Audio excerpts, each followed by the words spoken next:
এই হান্টার বট দেখ আমার কাছে কি, এই দেখ সিজন 7 এর রিমোট। দেখছিস তুই কি আমার সাথে ইমোট কালেকশন ভার্সেস করবি? আচ্ছা ভাই, তোমার সাথে ইমোট কালেকশন ভার্সেস করবো, বাট তুমি সিজন 7 এর ইমোট দেখাইতে পারবা না। আচ্ছা যা, ওকে, আমি সিজন 7 এর রিমোট দেখাবো না। আচ্ছা তাহলে তোমার একটা ইমোট দেখাও। এই হান্টার বট পারলে তুই এই নমস্কার রিমোটটা দেখা। আচ্ছা ওয়েট, এই দেখো তোমার এই ইমোট দেখছো, আমি কি সব ইমোট দেখো। আচ্ছা ঠিক আছে, তাহলে তুমি আরেকটা দেখাও। এই হান্টার বট পারলে তুই এই এলেট পাস রিমোটটা দেখা। ও, ইলেট পাসের রিমোট। আচ্ছা আর কি ইমোট দেখো, এই দেখো তোমার ইলেট পাসের রিমোট দেখছো, আমি কি সব ইমোট দেখো। আচ্ছা ঠিক আছে, তাহলে তুমি আরেকটা দেখাও। এই হান্টার বট আমি জানি যে তোর কাছে এই ইমোটটা থাকবে না, পারলে তুই এই চেয়ারে বসে ইমোটটা দেখা।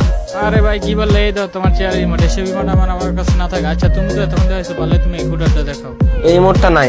আচ্ছা ঠিক আছে, পারলে তুমি এবার গাড়িটা দেখাও। আরে ভাই এই ইমোটটাও নাই। আসলে ভাই তো তুমি ইমোট কালেকশন ভার্সেস এর কিং। আর গাইস, তোমরা যদি কেউ ডায়মন্ড অফ করতে চাও তাহলে তৌফিক ভাই আমাদের ডায়মন্ড সেল করে। তোমরা যদি ট্রাস্টেড 100% ট্রাস্টেড, যদি কিছু হয় তার